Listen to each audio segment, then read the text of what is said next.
Buenas noches a todos en el grupo.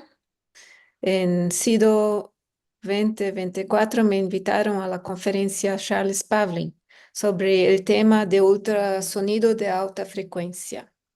Hoy presentaré parte de la conferencia con énfasis en tumores y pido disculpas, pero me siento más seguro presentando en inglés. Muchas gracias, Gabriela. Muchas gracias a todos por la invitación, Andrea, Catalina, Adilene, María Fernanda. Vamos a presentar este.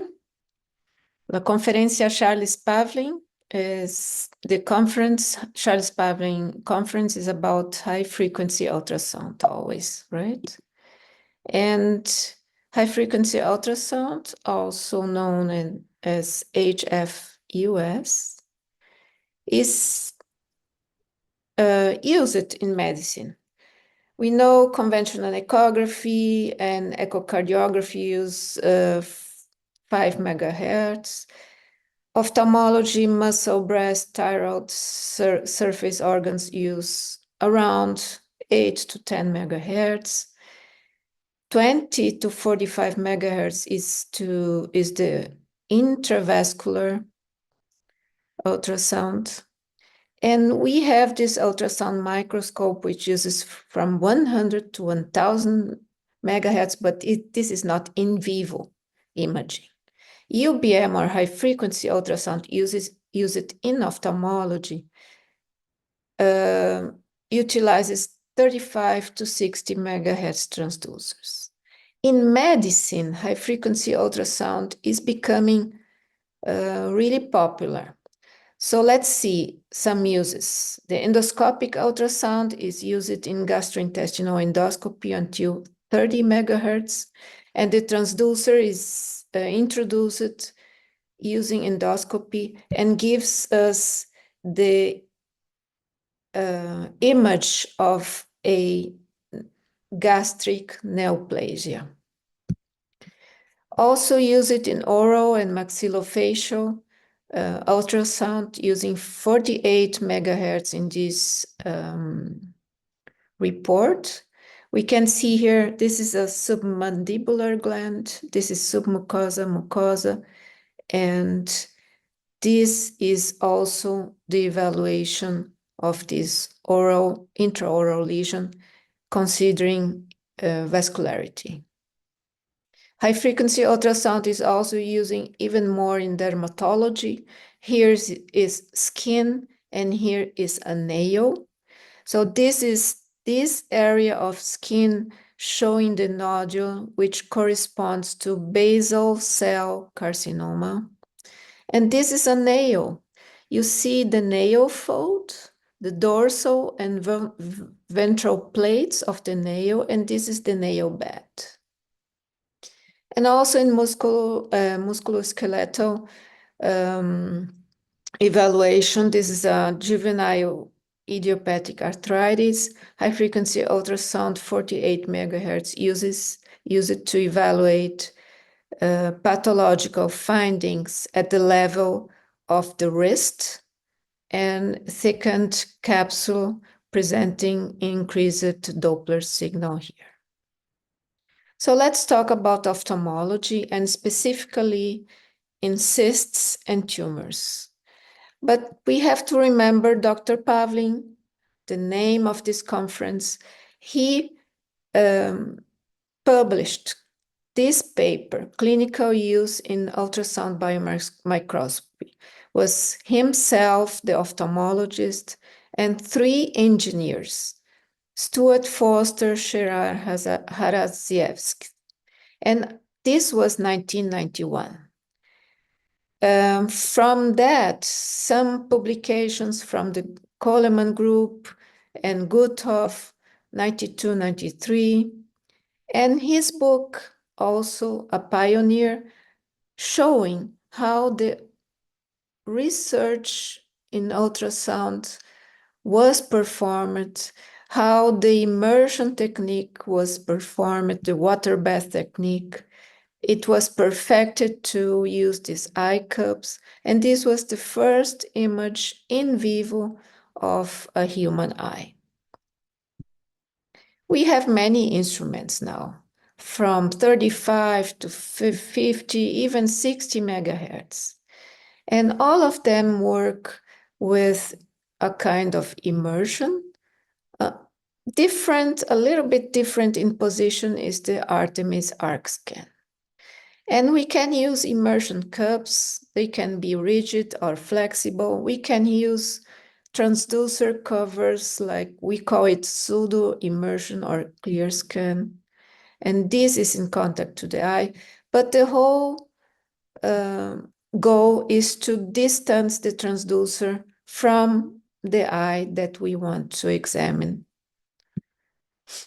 The water bath or saline solution is used to transmit better the ultrasound waves. The scanning position can vary, lying down or sitting. We can, in some cases, perform transpalpebral exams, and some instruments come with a different transducer cover. It can be rigid, it can be a membrane, but the whole goal is to let the transducer transmit the sound waves through coupling media. This is an inverted immersion specific for the ArcScan from Artemis. Cystic lesions, we know. We have the primary iris pigmented epithelium cystic lesions. They can be only one or multiple. They can bulge the iris and close the angle, and we have to scan them radially and also in cross-section. This is another cyst with closed angle here, and you should give the dimensions: radial, cross-section, and height. This example is of a free floating iris cyst. If you look at the video, you see movement of this pigmented lesion, which modifies its position in front of the iris from the mid portion of the iris to the proximal portion of the iris. And this is a cystic lesion, well delimited and very hypoechogenic content. This is different from the stromal iris cyst. It's a very small cyst, but we evaluated this pigmented lesion here, and it turned out to be a stromal cystic lesion. It's not originated from the pigmented epithelium of the iris, but from the stroma. Considering the stromal iris cysts, they can be also secondary to a traumatic condition or even a surgery. In this case, it was a traumatic perforating injury at infancy. She had scleral reconstruction, and in the adulthood, she developed this secondary implantation cyst. You should always look for the cross-section, and then you see normal iris stroma here and also here, and this is a delamination of the iris stroma, giving the limits of this lesion. In this secondary implantation cyst, it's important to evaluate dimensions and also the content. This is cross-section and this is radial section. Considering now the solid lesion, first iris, then ciliary body, and some in conjunctiva. This is an iris nevus. It's a pigmented lesion. It's hyperreflective and thickened, and it's located in the mid portion and proximal portion of the iris. You should measure it radially, cross-section, and also height, and you should evaluate the ciliary body. In this case, it's normal. And why do we examine them, these cases? Because we have to do a serial evaluation. This patient has the similar architecture and similar dimensions through all the follow-up. So this is a typical iris nevus. To differentiate from this patient, he was 25 years old, had an iris nevus, was being evaluated serially, but presented growth to the anterior chamber, closing the angle, growth projecting to the posterior chamber, and it was malignant transformation, and brachytherapy or plaque therapy was performed. So pre-op height or thickness was 2.3, and after plaque therapy, it reduced to 1.6, 1.4, and it stays like that. Patient had cataract secondary to plaque therapy, and then after that had the phaco emulsification and IOL implantation. This is a ciliary body melanoma. We can see that this is radial. Ciliary processes are not involved, but it's really close to them. This is radially, and this is transverse section or cross section. No, still radially and cross section. So have a look. Thickness is 6 millimeters, right? This is radial. This is pre and after plaque therapy. 3 months after plaque therapy. Thickness was 5.8. It's now 3.3. And this is the image of the cross section pre and 3 months post plaque therapy. So we can see that height or thickness has reduced, but we still have to evaluate this patient serially. Another ciliary body melanoma, big mass, 8.8 in thickness, and 5 months post-plaque therapy, it's 4.6. So it responded well, but you should continue to evaluate this patient. And he, in this case, presented a really good response. Now, his thickness in this ciliary body lesion is 0.9.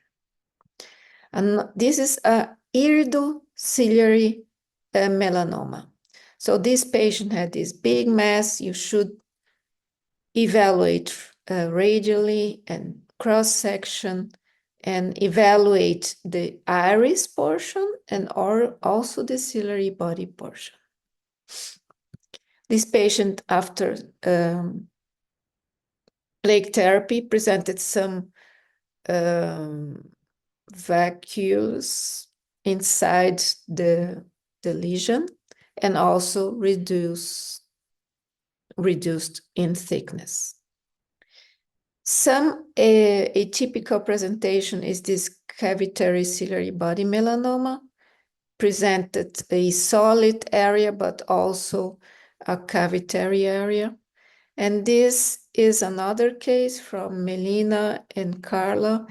They had this 66-year-old female that had retinal detachment surgery and has silicone oil temperate. You try to perform B-scan, you know, it's really difficult to evaluate if there is a tumor there, but performing UBM through the sclera, you can see the lesion and also internal vascularity. And this is just to show to us this patient with silicone oil filled and here is the mass of the ciliary body. Some metastatic tumors to the iris. This is a small cell lung cancer 1 year ago and presented iris metastasis in almost half of the iris extension, and it was like nodules of the mid and pupillary portion of the iris. This is a ciliary body lymphoma. It's a mantle cell non-Hodgkin lymphoma with bilateral ocular and orbital involvement. He also presented at PET CT systemic involvement. So in 360 degrees, we can see the ciliary body thickened and also peripheral choroid. This is transverse sessions in all meridians, and this is an involvement of the ciliary body. In this case, you have to treat systemically, and the patient can respond well. Talking about conjunctiva now, these small lesions, like very thin lesions, you can evaluate using UBM, radio, cross-section, height. Evaluate the margins to the cornea and the sclera. But nowadays, I think for these very thin lesions, I prefer anterior segment OCT. This is OSSN. The typical appearance at anterior segment OCT is an abrupt transition between normal epithelium and thickened and hyperreflective epithelium at the area of neoplasia. This is one case. You can see the abrupt transition either in radial or cross-section. And then the patient was submitted to topical chemotherapy with interferon, and he responded well after 1 month, but you have to continue the cycle, and this is after 3 months with all remission. So in this case, if you perform anterior segment OCT again, you see a normalization of thickness and reflectivity of the epithelium. This is a thicker conjunctival squamous cell carcinoma. You should evaluate margins to the deeper margins. Is important to evaluate to the cornea and the sclera, dimensions, radial, thickness, transverse, okay?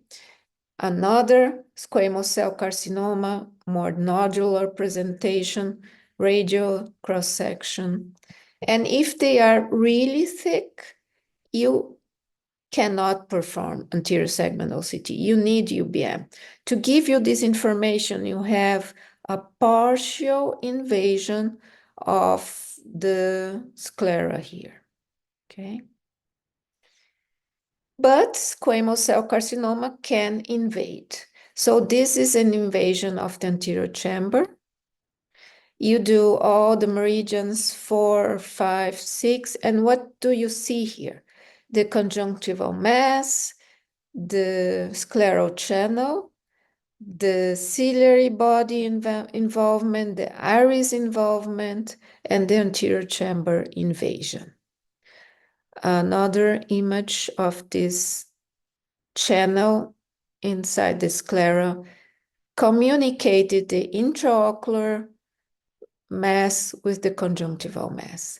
And this patient, it's so difficult to see the upper part or the superior meridians because he had also an invasion of the orbit and the choroid in this meridian. Pigmented conjunctival lesions like this very thick and irregular pigmentation, you should evaluate using UBM, but it's a difficult UBM. You have to go clock hour by clock hour to evaluate thickness, architecture, deeper margins, but in this case, it was only a pigmented conjunctival lesion, not considered melanoma yet. This is only a differential diagnosis. When you see this bulgy, pigmented lesion, and you see the scleral path. This is typical of the Axenfeld nerve loop. It's normal, it's not a melanoma. Conjunctival melanoma, radial, transverse, hypodense lesion, evaluate deeper margins always. Another melanoma that has a thin part and also a nodular part and has some cystic areas. And this is my example of conjunctival metastasis. It's a lung cancer that has metastasis to conjunctiva, radial transverse, but it's not only conjunctiva. You also see the compromising of the ciliary body. You also see an iris mass, and you also see a choroid, but it's not in the same meridian than the conjunctival mass. It was in 9 o'clock here. This is the image of the ciliary body nodule, and you need B-scan to see the posterior extension of a big lesion like that, okay? So finally, we all want wider and deeper field scans. We want, maybe we get it in the future, integrated blood flow evaluation. We want to incorporate diagnostic A and also integrated software analysis. I think we are going to see today. There are some integrated analysis beginning to evaluate position or parameters prior to implant a phakic IOL. And specifically in oncology, sometimes we need multiple diagnostic techniques and serial evaluation, a multi-central team. Importantly, always, we should not forget that ultrasonography requires medical training, constant development, and investment. Thank you very much for listening.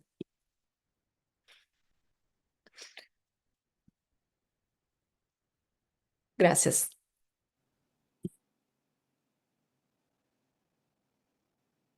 Gracias, Norma. Excelente. Muchas gracias. Thanks so much. Andrea, ¿está al habla?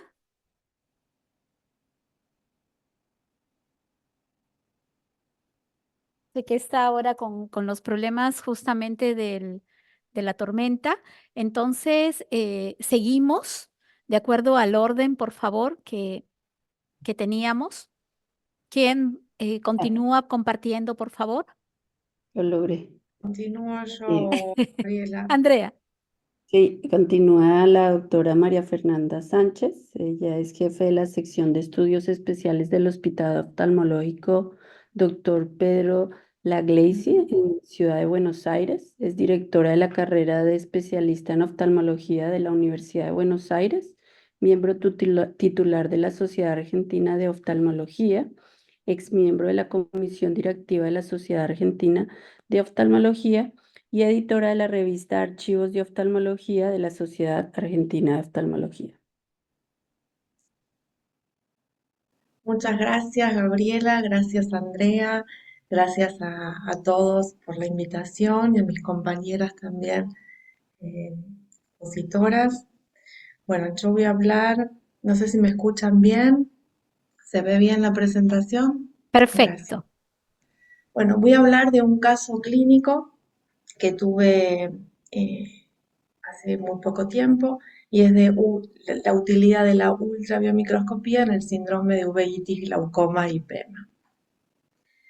Este es un caso de un varón de edad media que concurrió, me lo enviaron, me lo derivaron para realizar una ecografía por opacidad de medios en el ojo derecho.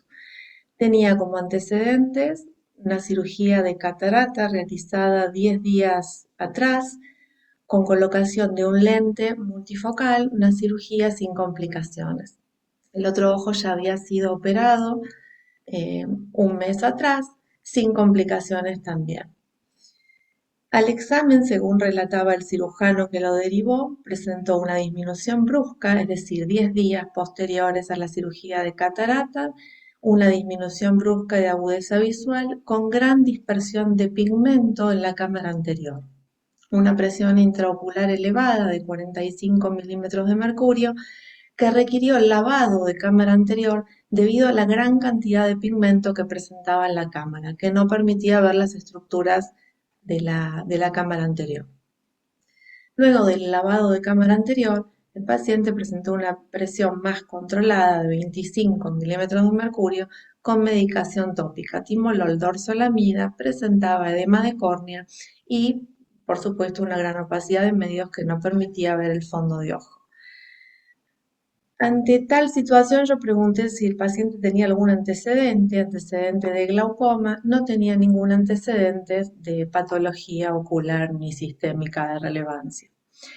Al realizar la ecografía encuentro que tenía una hemorragia vítrea, pero bastante localizada en un sector, el sector nasal, la papila ligeramente excavada y un desprendimiento coroideo hemorrágico localizado y muy pequeño en el sector nasal, en el mismo lugar donde presentaba la hemorragia vítrea.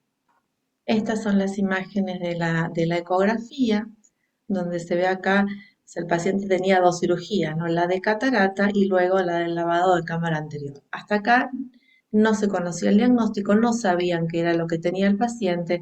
Sí, los médicos que lo trataron referían como una situación impresionante en cuanto a la cámara anterior llena de pigmento negro. Eso relataban. Y estas son las imágenes, ¿no? Donde se ve la hemorragia vítrea, el pequeño desprendimiento coroideo hemorrágico. Entonces, la sospecha era hemorragia vítrea y desprendimiento coroideo hemorrágico. Sería una hemorragia supracoroidea que, como ustedes saben, muchas veces no se produce intraoperatoria, sino en el postquirúrgico inmediato. Y este es un caso que tuve hace poquito, de un caso de estos. Y realmente la ecografía no se correlacionaba con estas imágenes. Y tampoco este cuadro que sospechaban explicaba la presencia de pigmento en la cámara anterior. Fíjense la diferencia, este era nuestro paciente. Entonces, otra de las propuestas como posible diagnóstico de los médicos intervinientes era un desgarro de retina, pero tampoco explicaba ni el pigmento en la cámara anterior ni la presión intraocular elevada. Entonces mi pregunta fue, ¿hicieron una ultrabiomicroscopía? Y el paciente tenía una ultrabiomicroscopía realizada en otro centro donde se informaba así, como un ángulo abierto en los 4 cuadrantes principales, edema en la córnea y nada más. No teníamos imágenes, entonces la sugerencia fue repetir la ultrabiomicroscopía y nos encontramos con esto. Acá vemos esta imagen compatible con el edema que veíamos clínicamente, la cámara anterior, el lente centrado, ubicado en el back. Pero acá había algo que llamaba la atención y que era un detalle muy sutil, pero fíjense esta pequeña imagen que vemos acá y esta otra que vemos acá. Y este era un corte longitudinal del área nasal donde se correlacionaba la imagen que veíamos en la ecografía con toda esta zona que vemos acá de restos hemáticos y fibrina. Y al ir en detalle y ver los distintos cuadrantes, vemos que esto que teníamos acá era un desprendimiento total del epitelio posterior del iris, que se veía en los 4 cuadrantes. Como ustedes saben, esta es una estructura altamente pigmentada y por eso es que encontraron los médicos intervinientes esta imagen de gran cantidad de pigmento negro en la cámara anterior, que requirió el lavado de cámara y que producía tanta inflamación y la presión intraocular tan elevada. Entonces, el diagnóstico fue de síndrome uveitis, glaucoma y PEMA, pero en realidad, en este caso en particular, no era uveitis, glaucoma y PEMA, sino otro síndrome que también está descrito como parte del mismo, que es uveitis, glaucoma, hemorragia vítrea. A este síndrome lo llamamos UGH+. El síndrome uveitis glaucoma IPEMA o síndrome de Ellingson, en honor al médico que lo describió por primera vez, es un cuadro poco frecuente caracterizado por inflamación posoperatoria, crónica, con presión elevada y hemorragia en cámara anterior. En general se produce hemorragia en cámara anterior y la causa es la fricción mecánica que se produce entre el lente intraocular y el iris, que produce la dispersión de pigmento, la inflamación. Esto todo conlleva un aumento de la presión intraocular y el sangrado también es por la fricción que se produce entre el lente y los vasos sanguíneos. Pero en este caso no era una hemorragia en la cámara anterior, sino que era una hemorragia vítrea. ¿Cuáles son las causas más frecuentes que pueden producir este síndrome? Bueno, está descrito en casos de movimiento del lente intraocular en un saco capsular muy aumentado de tamaño, en lentes con bordes defectuosos, en lentes de anclaje iridiano, lentes mal posicionadas o subluxadas. Todo esto genera dispersión de pigmento, liberación de citoquinas y eicosanoides que son secundarios al trauma mecánico. Actualmente, y con las nuevas técnicas quirúrgicas y los nuevos modelos de lentes intraoculares, la prevalencia de este síndrome se ha reducido a un 1 o un 3% y se ve que se da menor incidencia con las lentes de 3 piezas. Entonces, como dijimos, otras presentaciones son el UGH+, que es con hemorragia vítrea, como vimos en este caso, y hay otra que es más rara todavía, que es el UGH incompleto y posterior, que son los pacientes que presentan hemorragia vítrea sin cuadros inflamatorios. ¿En qué consiste el tratamiento? Bueno, en tratar la inflamación con corticoides, en medicación antiglaucomatosa y en cirugías que, de acuerdo al caso que se presente, bueno, la cirugía será en relación a la causa, ¿no? Que puede ser reposicionar el lente, amputación de las ápticas, en fin, dependerá de cada caso en particular. Pero lo atípico de este caso en cuestión es que el lente intraocular estaba colocado en el saco capsular, o sea, acá no había un roce del lente con el iris ni con ninguna otra estructura. O sea, el lente estaba bien colocado en una cirugía sin complicaciones, entonces se vio que en muy pocos casos se produce esto también en cirugías sin complicaciones y en un lente colocado en el saco capsular. Con lo cual vemos que hay una variante de este síndrome en la cual probablemente esto sea debido a alteraciones de la técnica o alteraciones en flujos que se producen dentro de la cirugía de catarata que también pueden llevar a un síndrome UGH. Y este es otro caso este era un caso más típico. En general esto no se produce así de manera tan intempestiva y tan aguda, ¿no? En general el síndrome UGH se presenta de manera más lenta, donde se va produciendo liberación de pigmento lentamente hasta que se llega a descompensar la córnea. Y este era otro caso de una mujer a la que se le había operado un ojo sin complicaciones y en el segundo ojo comenzó a presentar ligera inflamación a lo largo de los días, hasta que se llegó el diagnóstico pasaron 10, 15 días, porque la liberación del pigmento cada vez se hacía más notoria y eso fue lo que nos dio la pauta de que lo que tenía era un síndrome UGH. Pero en general, como el caso que vimos al principio de tanto aumento de pigmento en la cámara anterior y un desprendimiento brusco, masivo del epitelio posterior del iris, realmente es un caso bastante atípico. En este caso vemos que el lente intraocular está ubicado en el sulcus ciliar. Como conclusión, la ultrabiomicroscopía es el único estudio y el principal para este tipo de casos, para hacer el diagnóstico y un diagnóstico precoz en estos casos, por supuesto, nos va a llevar a un mucho mejor pronóstico. Muchas gracias.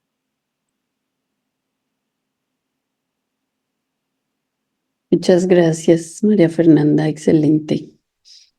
Vamos a seguir a continuación entonces con la doctora Mariela.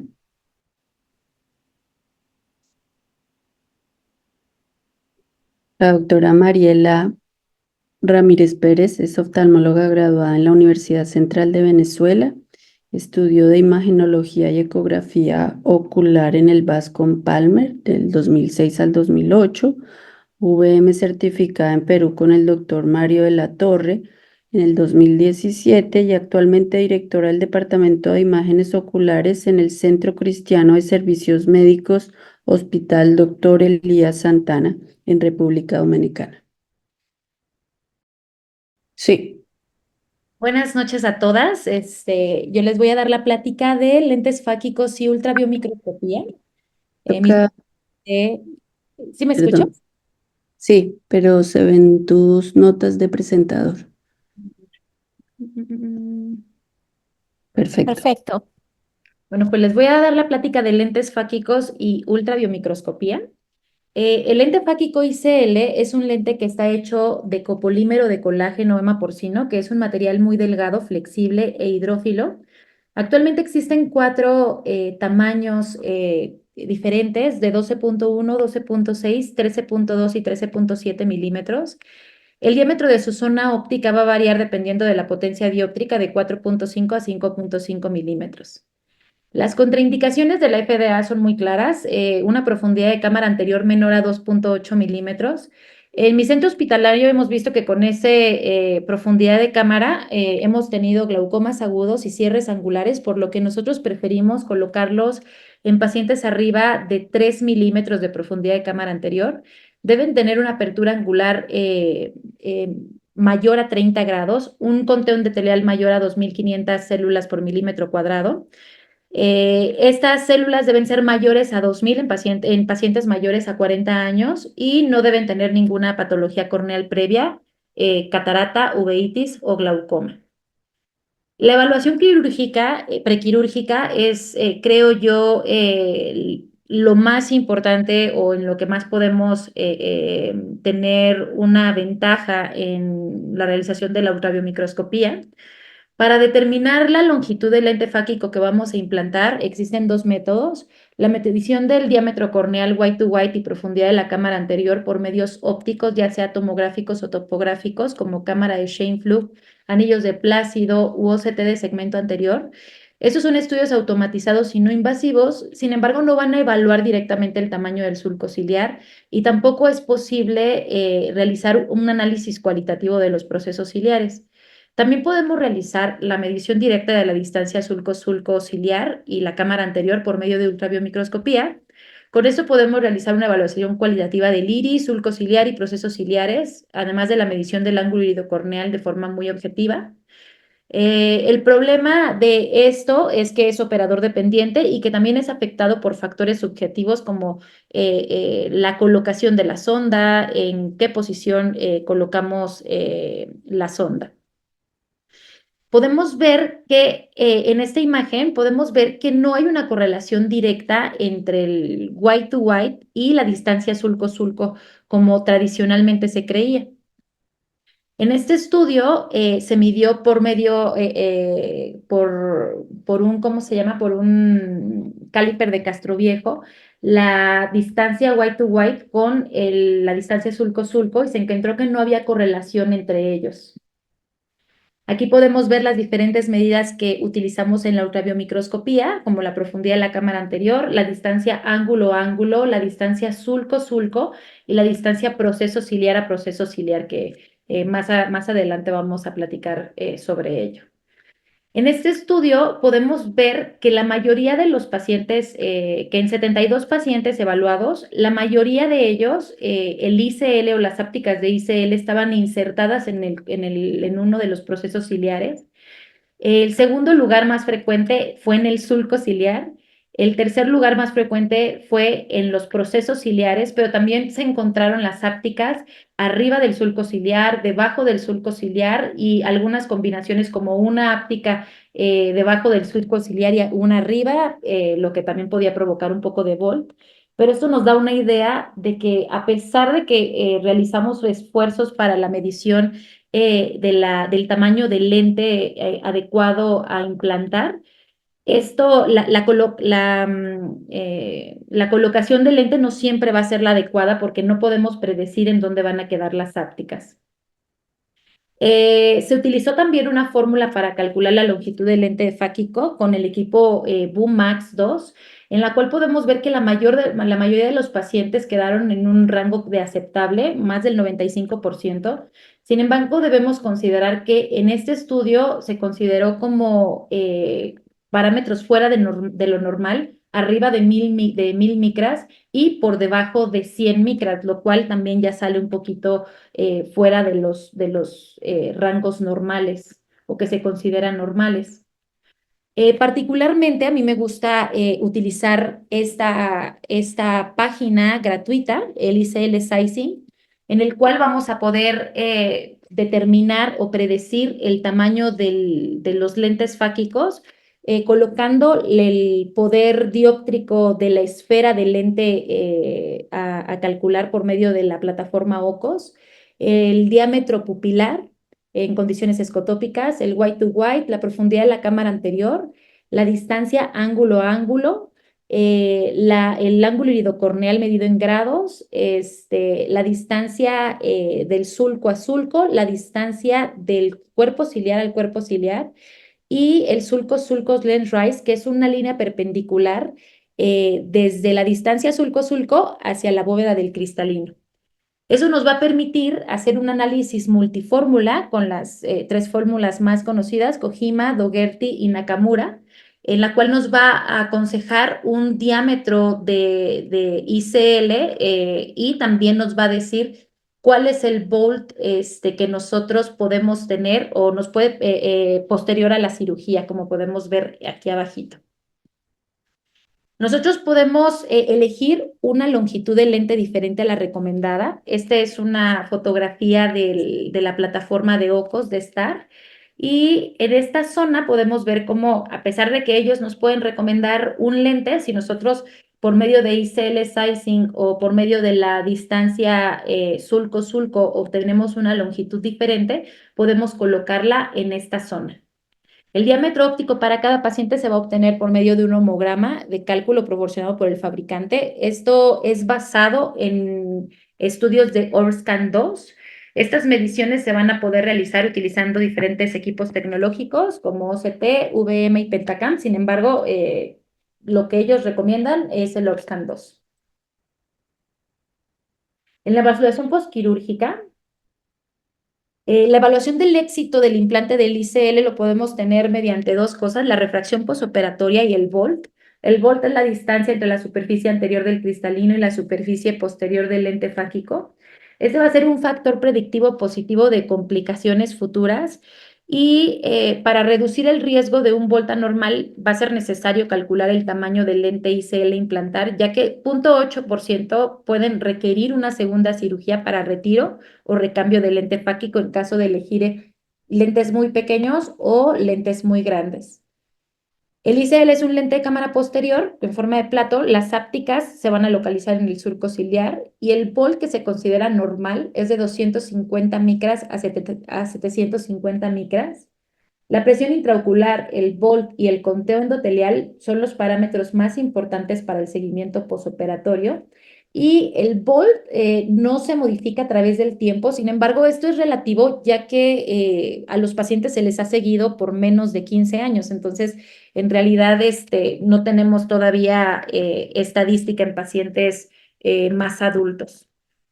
El ángulo iridocorneal siempre se va a reducir posterior al implante, aproximadamente 0.5 milímetros o 1 grado de ángulo en la gonioscopía en la escala de Schaffer. Un volt aumentado se considera mayor a 1000 micras. Esto nos da un mayor riesgo de desarrollar hipertensión ocular y glaucoma secundario. La principal causa es la elección inadecuada del tamaño del lente fáquico, es decir, que elijamos un lente más grande a lo que el paciente necesitaba. Sin embargo, también puede estar dado por quistes de cuerpo ciliar, posición inadecuada, presencia de viscoelástico sublenticular y procesos ciliares anteriorizados. Un volt estrecho teóricamente va a ser menor a 250 micras, sin embargo, en diferentes estudios se ha visto que el riesgo de desarrollar catarata es en volts menores a 100 micras. Este volt estrecho también nos va a dar una rotación de los lentes intraoculares cuando estos son tóricos. La catarata, el 0.49% de los pacientes que les implantamos ICL pueden desarrollar catarata. Esto se asocia más frecuente a un volt estrecho. La catarata más común es la catarata subcapsular anterior y el 64% lo desarrollan en el primer año. También puede estar asociado a un ICL inverso. Los quistes de cuerpo ciliar son contraindicación para ICL. Este tema causó un poquito de controversia en el curso. Los quistes iridociliares están presentes en 4.9 a 64.3% de la población, es decir, son súper comunes. Son más comunes en los pacientes miopes altos, que justo es en los que vamos a colocar estos lentes con más frecuencia. En este estudio que vemos abajo, nos dicen o nos recomiendan que quistes mayores de 2 milímetros en contacto con el áptico del lente nos pueden provocar aumento del volt, descentrado del lente, tilt, bloqueo pupilar o glaucoma, y también pueden dificultar la rotación en lentes tóricos. Platicábamos que 2 milímetros a lo mejor era un tamaño muy grande. Digo, eso ya creo que dependerá del cirujano. Sin embargo, veamos que la mayoría de los pacientes tienen quistes y la mayoría de los pacientes que se les implanta ICL ni siquiera les hacen ultrabiomicroscopía. Entonces, pues la verdad es que no hacerle ultrabiomicroscopía a nuestros pacientes en realidad es un riesgo y sí nos puede prevenir alguna complicación seria.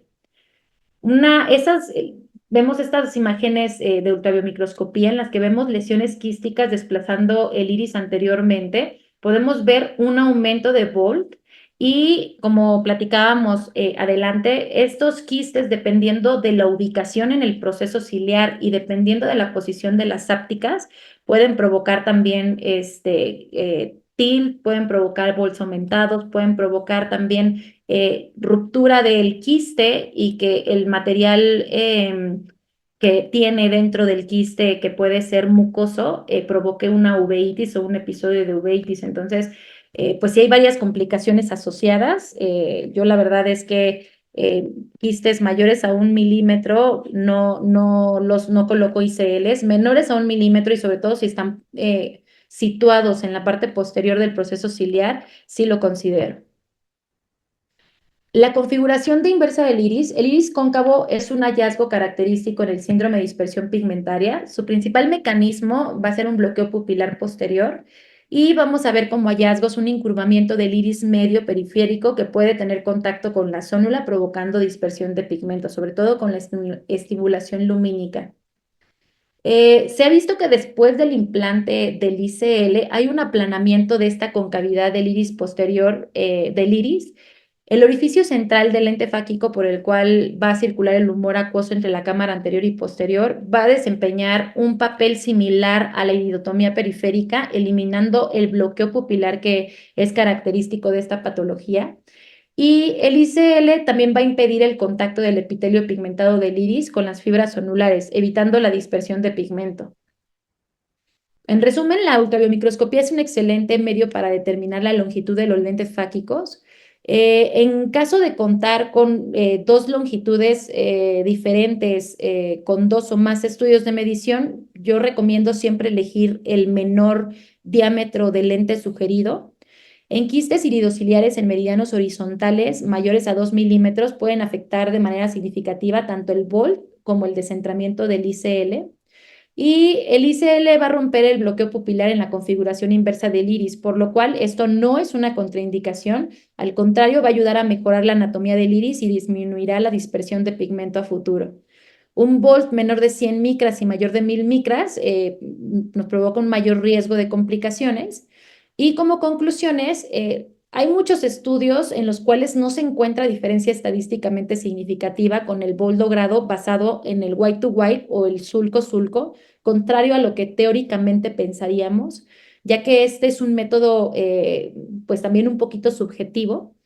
Los estudios topográficos y tomográficos automatizados siempre deben complementarse con ultrabiomicroscopía tanto para corroborar el tamaño del lente fáquico como también para evaluar cualitativamente los factores de posibles complicaciones, como las configuraciones del iris, la presencia de quistes de iris o de cuerpo ciliar y la posición de los procesos ciliares. Recordemos que también la anteriorización de los procesos ciliares nos pueden provocar un volt aumentado.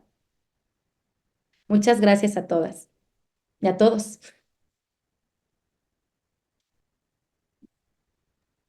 Muchas gracias, doctora. Excelente presentación. Gracias. Vamos a seguir la doctora Mariela. ¿Será que ya pudo resolver el tema de la presentación? ¿Quieres que intentemos, Mariela? Hola, bueno, buenas noches a todos. A los que ya vieron la plática en Cartagena, espero que les sirva para recordar algunos tips, y a los que hoy nos acompañan para verla por primera vez, espero que les sirva para empezar a incursionar en una nueva campo que para mí ha sido muy interesante y va de la mano con el trabajo conjunto con los oculoplásticos. Vamos a hablar hoy de evaluación por ultrasonido de los files o rellenos faciales, hallazgos por VM y Doppler. No tengo ningún conflicto de interés con lo que les voy a mostrar a continuación, y pues comenzamos con una introducción de qué son los rellenos faciales, los cuales son sustancias tipo gel que se inyectan debajo de la piel y actualmente las usan para restaurar volumen, suavizar las líneas de expresión y las arrugas, o mejorar el contorno y las proporciones faciales. También se usa, de acuerdo al tipo de relleno que utilicemos, pueden ayudar a mejorar la elasticidad y la calidad de la piel. En algunos casos se usa para el manejo de las ojeras, y es importante tener en cuenta que estas sustancias son cuerpos extraños, y aunque la mayoría de lo que se inyecta actualmente es ácido hialurónico y es normal en el tejido humano, no así la reacción que generan cuando son inyectados en el subdérmicos. Bueno, este es un video que no sé si se alcanza a ver ahí bien, en el que vamos a valorar más adelante cómo se ven los cambios. La zona pericular es una de las zonas que más habitualmente son manejadas por médicos estéticos o oculoplásticos, cirujanos plásticos para el tratamiento facial, y los enfoques no quirúrgicos como las inyecciones de estas sustancias es una práctica bastante frecuente y popular, que va de la mano a que lo promocionan como algo seguro, mínimamente invasivo y con un efecto estético inmediato. Actualmente existen rellenos que solo aumentan volumen y otras sustancias que además funcionan como agentes bioestimulantes de colágeno. El uso de ultrasonido para evaluar estas sustancias se ha reportado y se recomienda en un gran número y cada vez mayor en la última década, considerando que la ecografía es la técnica de elección en imagen para valorar los rellenos y que también reconocer y hacer seguimiento de sus posibles complicaciones. La técnica pues es realmente hacer el VM. En la práctica privada yo lo hago con ClearScan y con Doppler, ya usando un equipo de portátil. Por ultrasonido se pueden identificar los diferentes tipos de rellenos cosméticos más comunes, y cada uno presenta ciertas características acústicas, así como los patrones de ecogenicidad y artefactos posteriores asociados al tipo de sustancia que se ubique en el tejido subdérmico. Esto por ultrasonido también nos sirve para ayudar a determinar la ubicación anatómica, el tamaño del depósito y la profundidad a la que éste se encuentra. Normalmente en el área periocular, para aumentar volumen, es importante que se aplique en planos profundos, excepto para el tratamiento de ojeras. Entonces, conociendo la anatomía normal al usar estas modalidades de imágenes, como por ejemplo en esta imagen de VM del párpado inferior, así como del área periocular, también nos va a servir para determinar la presencia de cómo se ven estas sustancias en el tejido.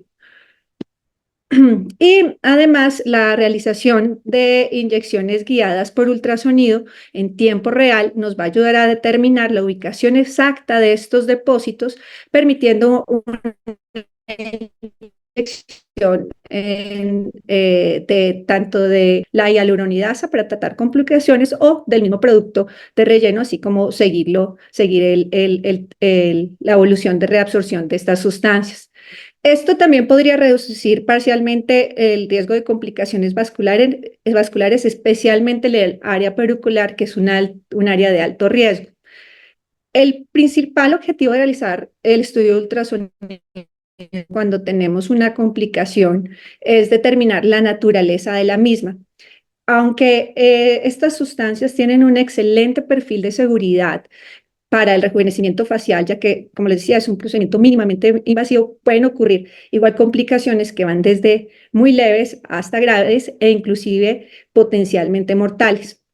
Teniendo en cuenta que la zona del surco lagrimal, la zona del surco marginal y toda la periórbita están en una zona de alto riesgo que requiere que el que lo aplique tenga un buen entrenamiento específico en la técnica, conocimientos anatómicos, una adecuada técnica de inyección y que asimismo tenga fácil acceso a atención médica en caso de alguna complicación seria. Estas complicaciones pueden ser tempranas o tardías, pueden ser transitorias, intermitentes o persistentes, y la etiología puede variar entre mecánica, inflamatoria o vascular.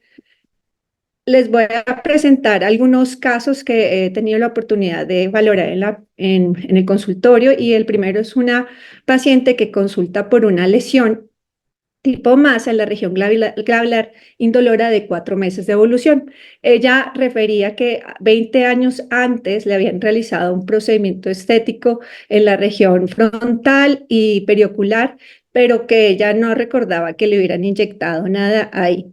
Al realizar el estudio de ecografía, podemos observar en las imágenes de arriba la UVM, cómo se ve debajo del tejido subdérmico unas como alteraciones en el contorno y irregularidades con atenuación posterior, y que se ven mejor en las características de estos depósitos al realizar el modo B con Doppler de la región, ayudándonos a determinar que se podría tratar de un depósito de poliacrilamida versus polimetilmetacrilato. En este caso, es también útil diferenciar estos depósitos crónicos de las lesiones tipo granulomatosas, ya que la presencia de vascularidad intralesional nos va a hacer el diagnóstico diferencial entre un depósito antiguo versus un nódulo. El segundo caso es una paciente que tenía antecedente también de inyección de ácido hialurónico en el surco lagrimal y en el arco marginal, que refería 6 meses de evolución de episodios recurrentes e intermitentes de la región palpebral y malar bilateral, pero más notoria en el ojo derecho, la región malar derecha. Se le realiza modo B y Doppler color, observando que aún después de un año de aplicación del ácido hialurónico, aún persisten los depósitos, que son esas flechas amarillitas que señalan ahí, como zonas bien diferenciadas, hipoecoicas con respecto al tejido subyacente. Y al realizar el Doppler color vemos que hay una gran cantidad de reacción de flujo vascular o gestión vascular en esa zona.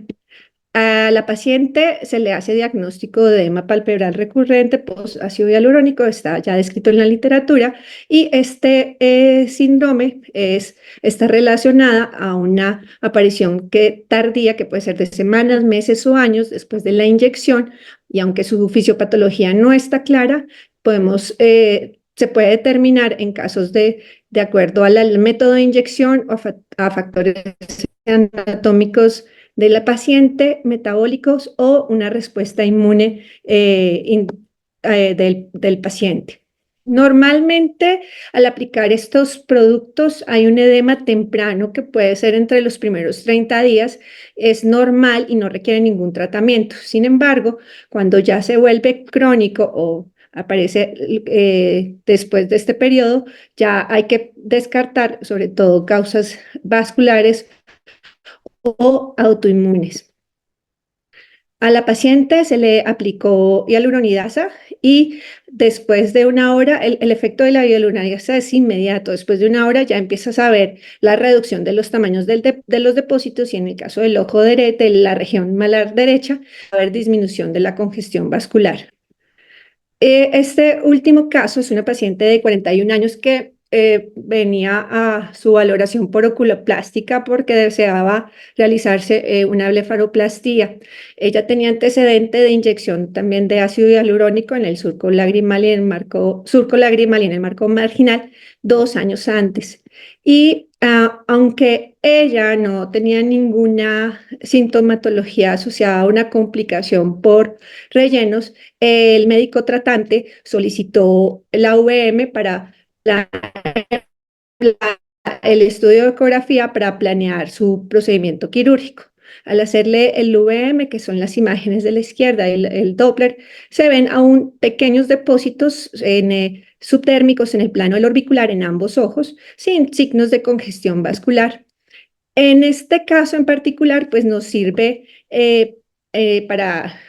le sirve a los oculoplásticos para planear el manejo quirúrgico porque la presencia de los depósitos de ácido hialurónico hace que los resultados postoperatorios pueden ser los no deseados. Entonces, en casos en que haya anormalidades del contorno, edema malar, recurrente o transitorio y alteraciones en la coloración de la piel, sería indicación de realizar el ultrasonido para descartar la presencia de restos de depósitos faciales.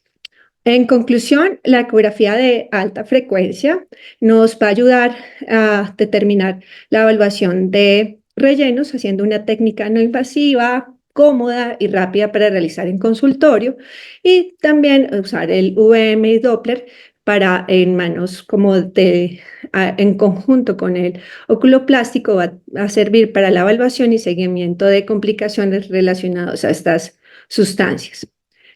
Es un gusto ver conectadas a muchas de las que estuvimos ahí y bienvenidos a todos los que nos acompañan hoy y a ser parte de esta gran familia de ecografistas y de los que pudimos estar en Cartagena hace unos días. Gracias. Perdón un Gracias, momento. doctora. Excelente presentación y gracias, como siempre, por todo el apoyo que has hecho al grupo. La doctora Mariela, ahora sí, Ahora sí creo, porque no podía entrar a la pantalla, pero yo creo que es por aquí hay una interferencia, como obviamente aquí también se va muchísimo la luz, no podía activar el video. Entonces, vamos a ver si ahora sí compartir.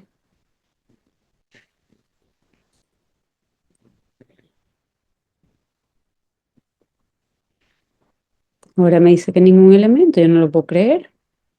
¿No se ve? no. Dejaron de compartir, ¿no? Sí, Gaby, ya dejé de Ah, compartir.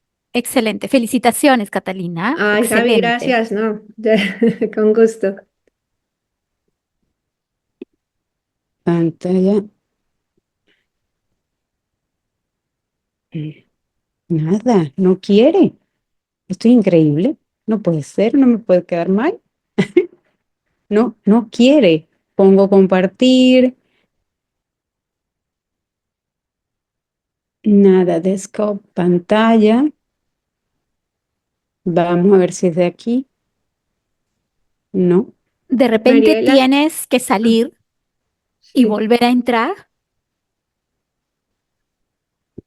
Optimizar para compartir, quizás. Vamos a ver. Wow, pensé que esta vez, porque ya me veía por lo menos, pero no. Y saliste del Zoom. Salí y volví a entrar, de hecho, pero no, no, definitivamente no quiere. Bueno, no puedo enseñarles la presentación definitivamente.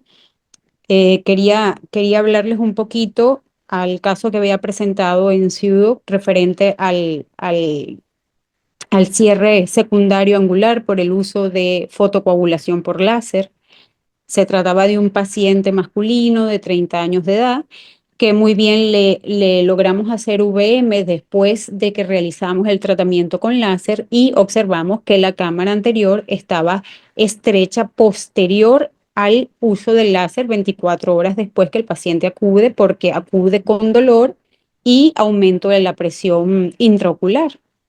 Sin embargo, justamente había preparado unas imágenes que logré conseguir del paciente porque durante el congreso hubo una pregunta referente de que si la hipótesis de por qué había aumento de la presión intraocular y de por qué había una cámara estrecha posterior al láser era por el uso del Avastin en conjunto con el PRP o solo por el PRP.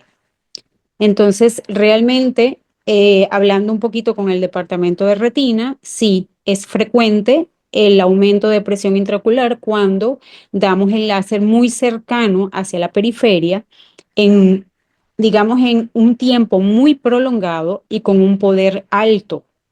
Entonces, sí ocurre una inflamación del cuerpo ciliar, pero quería enseñarles la imagen donde el cuerpo ciliar está aumentado de tamaño y es lo que hace ese efecto como empuje y se estrecha, obviamente, la cámara anterior. Y cómo se reduce el diámetro a nivel del cuerpo ciliar o el grosor del cuerpo ciliar posterior al tratamiento que le brindamos al paciente con triple terapia tópica y tratamiento vía oral. ¿Por qué de repente el Avastin no podía ser o por qué aplicábamos Avastin junto con láser y no porque primero el láser y después el Avastin?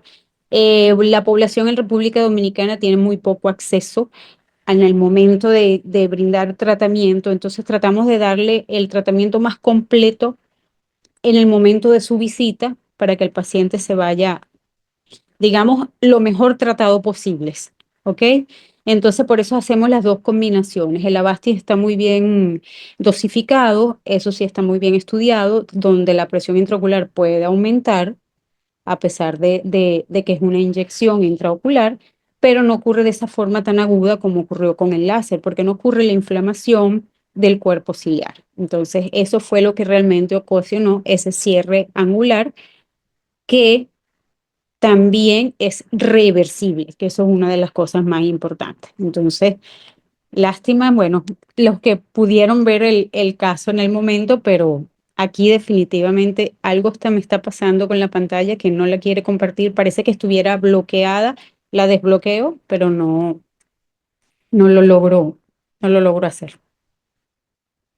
Entonces, pero igual súper satisfecha con todo lo que hemos observado aquí de ustedes, que fue suficiente y nutritivo para mí.